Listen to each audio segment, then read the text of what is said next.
Hello, you're watching VNA News Bulletin. I'm Bao from Hanoi, and now the headlines. Formosa steel plant apologizes for mass fish deaths.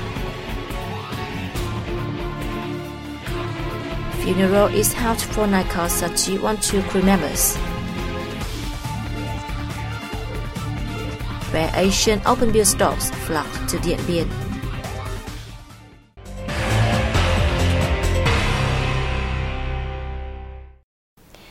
On June 30th, the government hosted a press conference to make public the cause of the mass fish death in central Vietnam in April. More details coming up next. At a press conference, Minister and Head of the Government Office Mai Tien Dũng announced that Formosa Hà Tĩnh Steel Corporation is responsible for polluting the sea environment in 4 Vietnamese central provinces. In addition, Formosa has apologized to the people of Vietnam and pledged compensation in the amount of $500 million. Minister Dũng confirmed that Formosa had released toxic materials into the ocean, including phenolphthalein, cyanide, and iron oxide hydroxide. He said scientists worldwide have also come to the conclusion that Formosa's operation is the cause of the devastating sea pollution that led to the mass fish death. Through objective and scientific evidence, the Ministry of Natural Resources and Environment, in collaboration with relevant ministries, agencies and localities, had working sessions with Formosa. On June 28th, Formosa Hà Tĩnh Steel Corporation accepted responsibility for the incident and pledged to implement 5 objectives: to apologize to the people and government of Vietnam, to compensate for the incident in the amount of $500 million, to fully resolve any remaining water treatment facilities shortcomings, to ensure the quality of waste treatment in accordance with Hà Tĩnh Province and Central Agency's request, and to develop a synchronous solution to control the Central Region's sea environment and fully implement all of the agreement.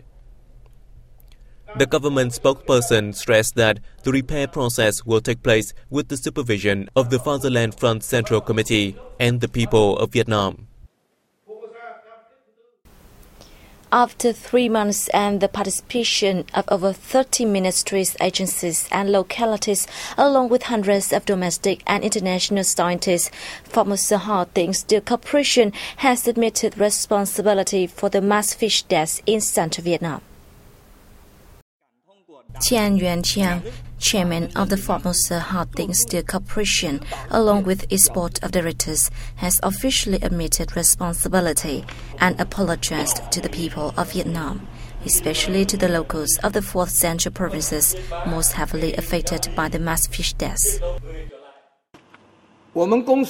Our company admits responsibility and sincerely apologizes to the people of Vietnam, especially the citizens of Hà Tĩnh, Quảng Bình, Quảng Trị, and Thừa Thiên Huế provinces. Our company apologizes to the Vietnamese Party, State, National Assembly, government, and the Prime Minister for causing the recent environmental incident that has significantly impacted the livelihood of the people and the environment of the 4 central provinces. We pledge to compensate for the economic losses to the people and will provide them with support in occupational changes, compensate for the treatment of pollution, and the restoration of the sea environment in the 4 central provinces. Tian Yuan-Chiang also vowed that Formosa will cooperate with relevant Vietnamese ministries, agencies and central provinces in building comprehensive solutions to control the sea situation in the central region, aiming towards preventing a similar future incidents.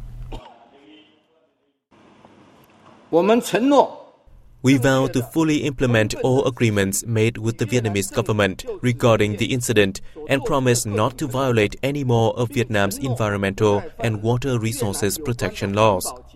We hope that through our heartfelt sincerity and maximum efforts in solving the incident, we will receive the understanding of the party, state, and people of Vietnam. To this effect, the Formosa Hà Tĩnh Steel Corporation has signed an agreement with the Ministry of Natural Resources and Environment and the Hà Tĩnh Provincial People's Committee. At the signing ceremony, Minister of Natural Resources and Environment Chen Hong-ha stressed that the incident is a profound lesson for Vietnam's environmental management work.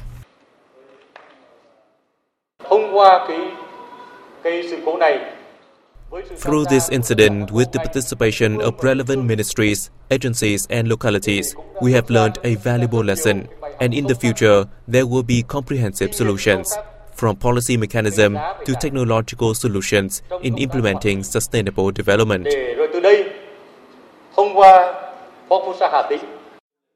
Minister Chen Hong-ha also highly valued the cooperation of the Taiwanese authority as well as the support of the Vietnamese people and media and the international community in solving and dealing with this natural incident.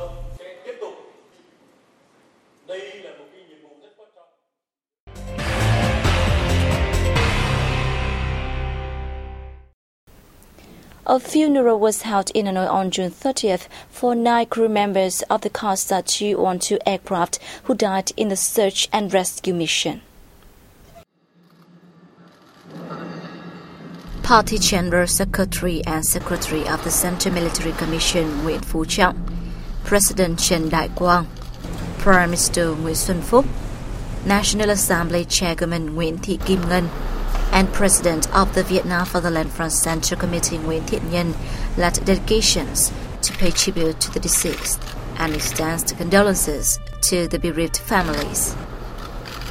Aircraft CASA 212 lost communication on June 16th while searching for pilot Trần Quang Khai, who was aboard a jet fighter, which lost contact on early June 14th during a training session in the area of Hon Mat Island, about 40 kilometers off the coast of Nghệ An Sphinx City. The body of pilot Khai was found near Hon Mat Island on June 17th.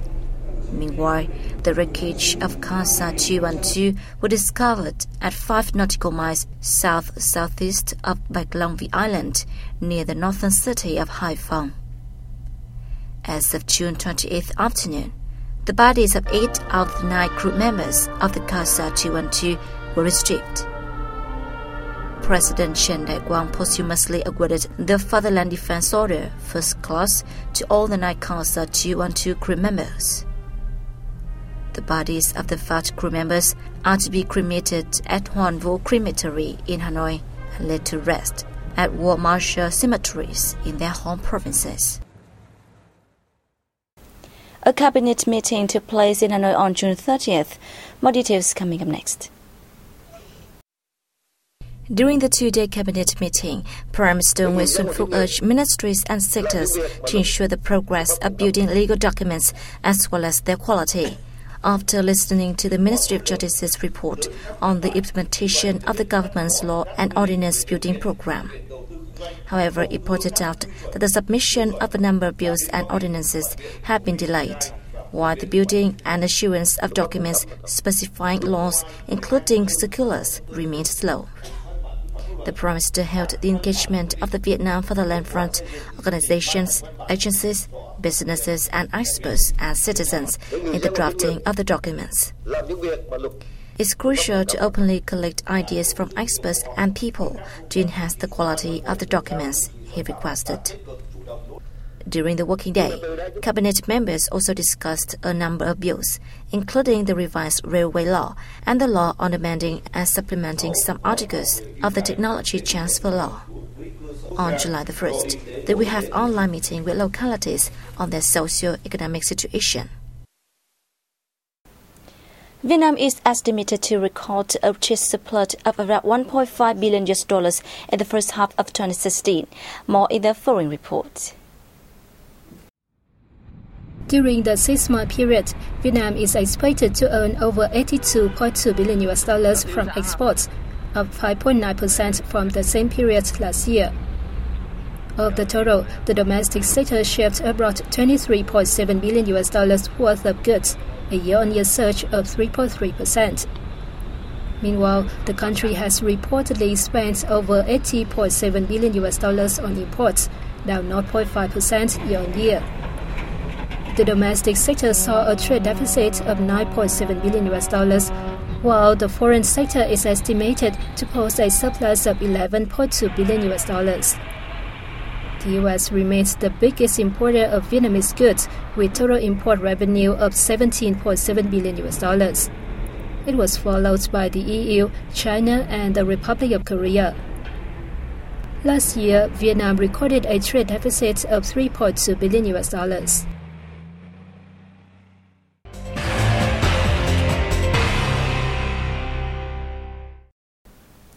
Teaching children to swim is one of the most effective ways to reduce drowning accidents in Vietnam, but this work has yet to produce results as expected.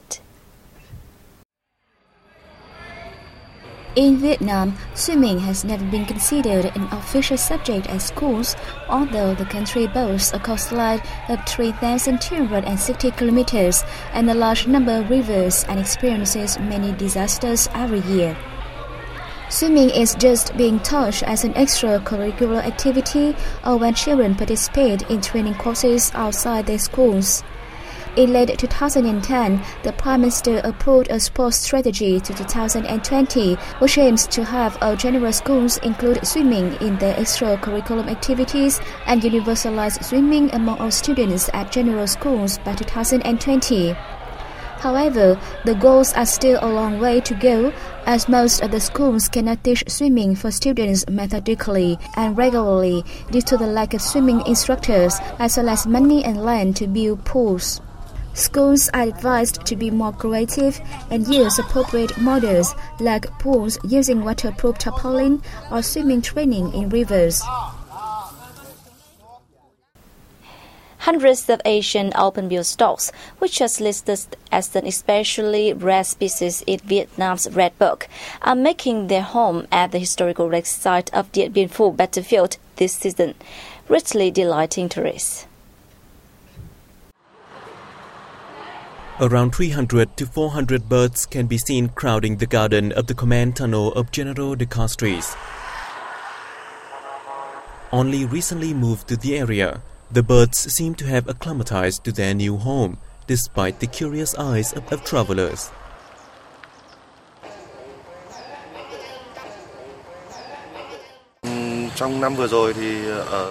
Last year, the storks began migrating to the relic site. As I know it, this type of bird is listed in the Red Book and need to be protected. The flock would go out hunting every early morning and return to traffic the sky in the afternoon. Hundreds of birds are near adulthood, weighing approximately 2 kilograms. They seem to enjoy the summer sunlight, giving tourists a fantastic scenery. I didn't think we were gonna get to see these rare birds here in the Castries tunnel. We don't even know what kind of stock they are. It is very poetic. According to the Vietnam Association for the Conservation of Nature and Environment, the number of storks has decreased sharply over the past few years, putting them on the verge of extinction. The heavy, gentle storks are an easy target as they feed in the rice fields, rivers, and lakes. The Dien Bien Provincial People's Committee has urged its localities and agencies to intensify measures to protect the rare storks. In its documents dispatched on May 11, the committee asked Dien Bien Phu City and districts to steer their communes and offices to safeguard open-bill storks and wild animals by encouraging locals not to hunt for and keep them illegally and not to use wildlife products. We, the local authorities, are implementing public awareness campaigns, urging our community to not hunt or harm the birds in any way, as well as educating people on the need to protect this rare species. According to preliminary report, the province now hosts 4 to 5 flocks of the Asian open-bill storks, with an estimated population of about nearly 1,000 in total. And that has wrapped up our news bulletin. Thanks for joining us and goodbye for now.